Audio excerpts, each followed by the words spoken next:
My paper is entitled Multiculturalism and Moderate Secularism. And there is a paper, it's available on the conference website. What I've been trying to do for a number of years is to identify the kind of secularism that I think characterizes contemporary Western Europe, its historical legacy as it exists today. And I characterize that as moderate secularism. Other people use other terms. Often we agree about the characterization, and then there are some aspects where perhaps we don't agree. But I think that on the whole, this moderate secularism has something to recommend it, especially where it already exists, because one can work with something that already exists. But given the kind of ethno-religious diversity that Western Europe now has, that this moderate secularism has to be multiculturalized. So I want to bring the thinking of multiculturalism to connect with the way that political secularism is organized in Western Europe.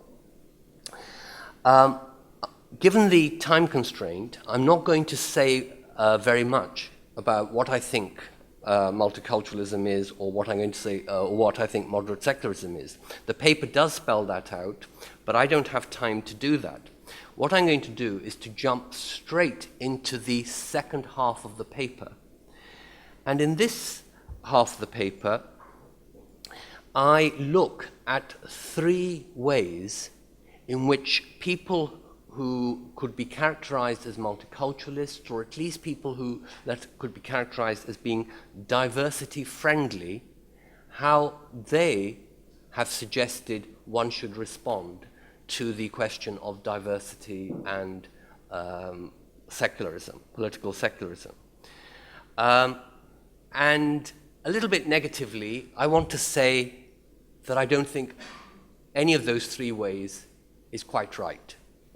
I have chosen authors and positions that I have quite a lot in common with, but I want to here bring out my disagreement, to say, yes, we need to multiculturalize moderate secularism. That's my own ambition as well, but here are three ways which are interesting but not satisfactory. So before I start with the first one, I'll just tell you what I think these three are, what I'm called the sections in which I discuss this in the second half of my paper. So the first one, I say religion is not part of multiculturalism. I'll explain that more in a minute. The second one is that multiculturalism is about anti secularization rather than accommodating within moderate secularism. And the third position is that actually moderate secularism is part of the problem, not part of the solution. Whereas, of course, I'm treating it as part of the solution if it can be multiculturalized. So, turning to the very first one. So some multiculturalists actually want to say that the whole idea of multiculturalizing religion and secularism isn't quite right. Will Kimlicka rightly argues that, I quote, the state unavoidably promotes certain cultural identities and thereby disadvantages others, end of quote. But he excludes religion and ethno-religious groups from cultural identities. While his theory of multicultural citizenship is primarily directed toward justifying special support or differential rights in relation to language and indigenous people, most matters to do with needs of religious minorities seem to fall within the ambit of the traditional freedoms of worship, association, and conscience. The only additional questions that his political multiculturalism considers in relation to religious minorities are exemptions, such as allowing Sikh men to wear turbans when others have to wear motorcycle helmets, rather than, as in the case of other cultural groups in his theory, demands for democratic participation, for public resources, or institutional presence.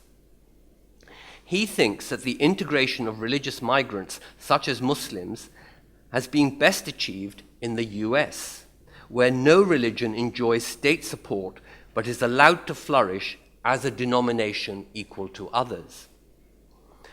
This last point has also been made by some sociologists to be generally historically true. So I quote Nancy Foner and Richard Alber, who say, "Without the separation of church and state, we believe the religions imported by past immigration streams could not have achieved parity with Protestant versions of Christianity." End of quote. Whether this is true in relation to Muslims in the US and Western Europe today is not obvious. On the one hand, anti-Muslim hostility is comparable in both territories. For example, the Pew 2011 survey found that only 57% of Americans have a favorable view of Muslims compared to 64% of Britons and French, and there are other data. Though on the other hand, levels of national identification and patriotism amongst immigrants and the second generation is much higher than is often assumed, and specifically amongst Muslims in Britain are higher than amongst the population as a whole, despite that country having a state church. So on the kind of Kimlicka argument, actually, it wouldn't be very good to have a moderate secularism with a state church for accommodating Muslims, but there seems to be quite a high degree of at least some kind of patriotism amongst Muslims in Britain and other parts of Western Europe. Whether US denominationalism or European moderate secularism is better at integrating religious groups, the more fundamental question remains. Why should language be appropriate for multiculturalism and religion not? A possible argument here is that there's a categorical difference between religion and language. A state must use a language, and so a choice must be made. Which language? How many languages? Hence, state neutrality about language is impossible. Fairness therefore dictates that the state does not pretend to be neutral, but pursue an alternative strategy. Religion, on the other hand, is optional. It is not necessary to the functioning of the state, and the critique of neutrality does not extend to it. Moreover, citizens can learn several languages, but one cannot be a member of several religions at the same time. So while a multilingual state is an option, a multi-religious state is not.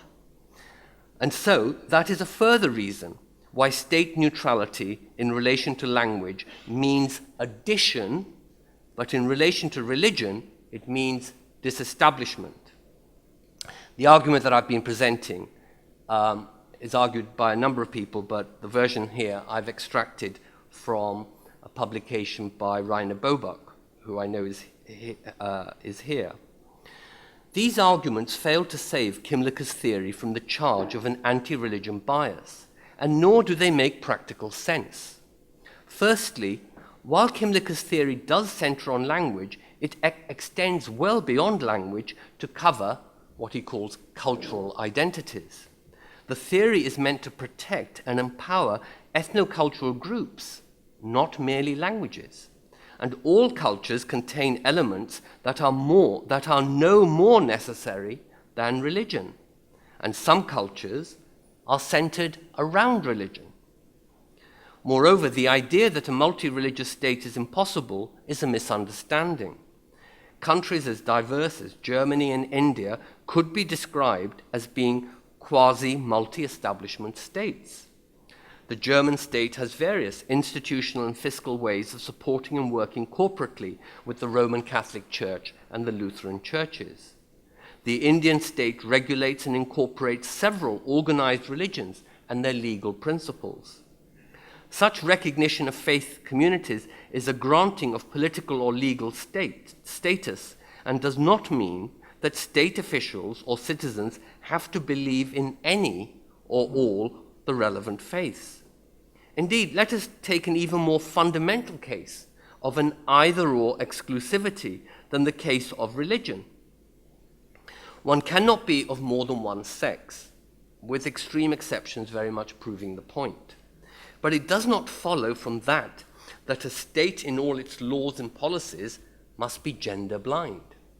Rather, it works to promote the interests, the state works to promote the interests of both sexes and needs to ensure that differential treatment, where appropriate, can be justified by reference to differential needs and is consistent with a suitably differentiated concept of equality. States support much that is not essential to their being a state, and a multiculturalist state surely is no exception.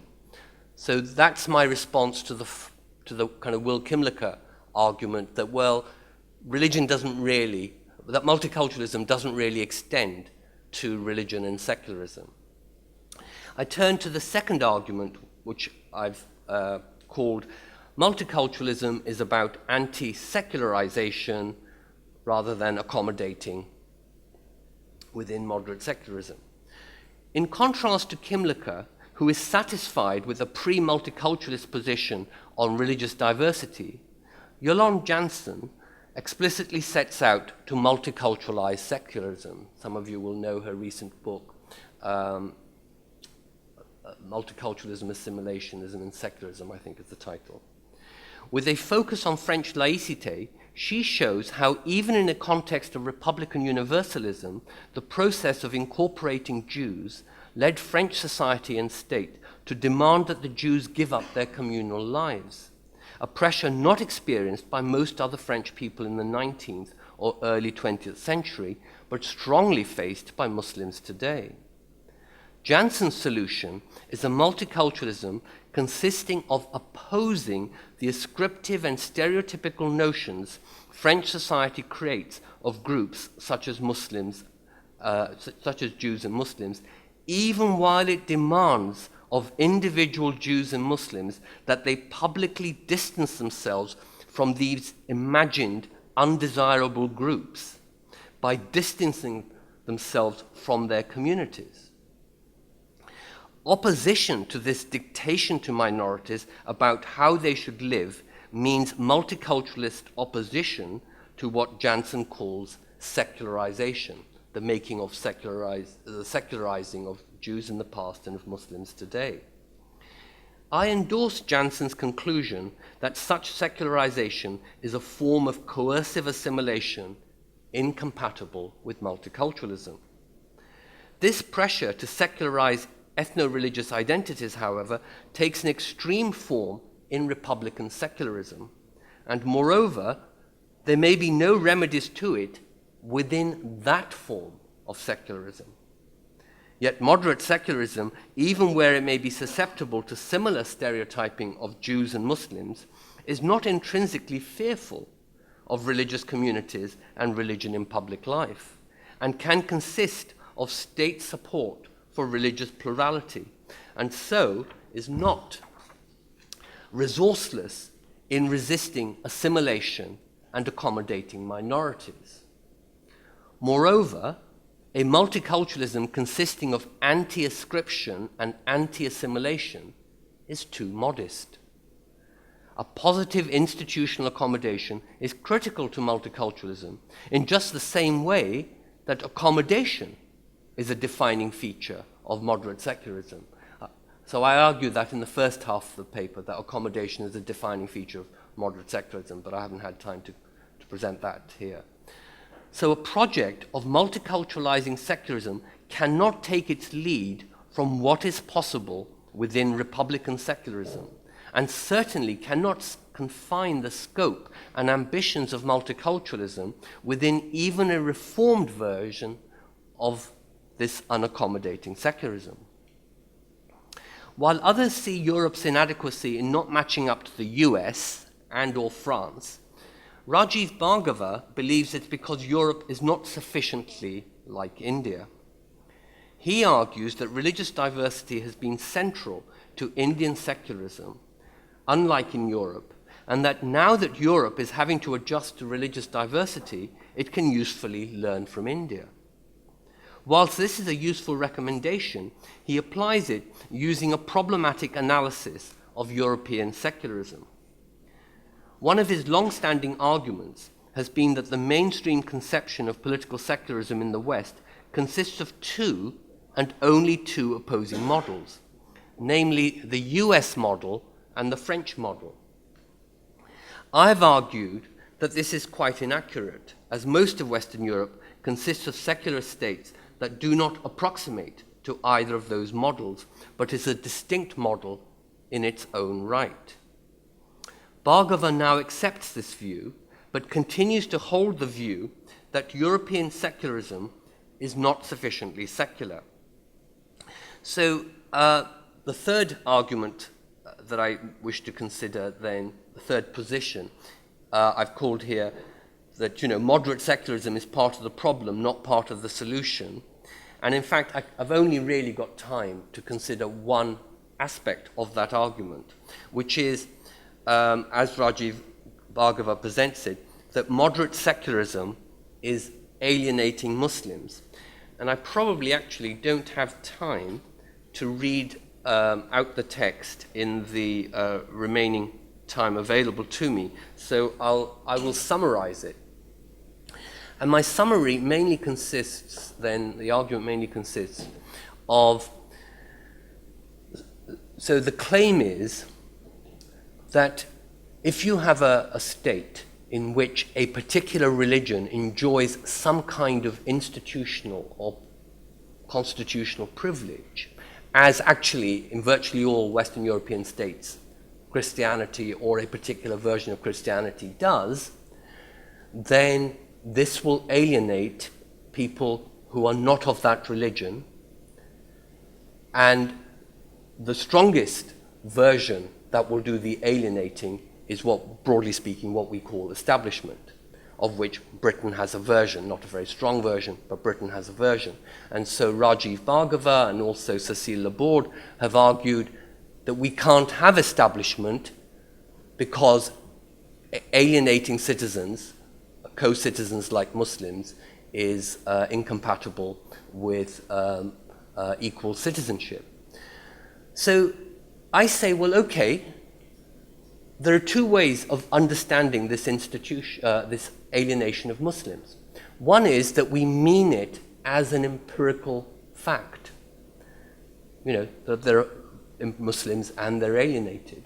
The problem with that argument is that neither Rajiv Bhargava nor Cécile Laborde actually present any evidence.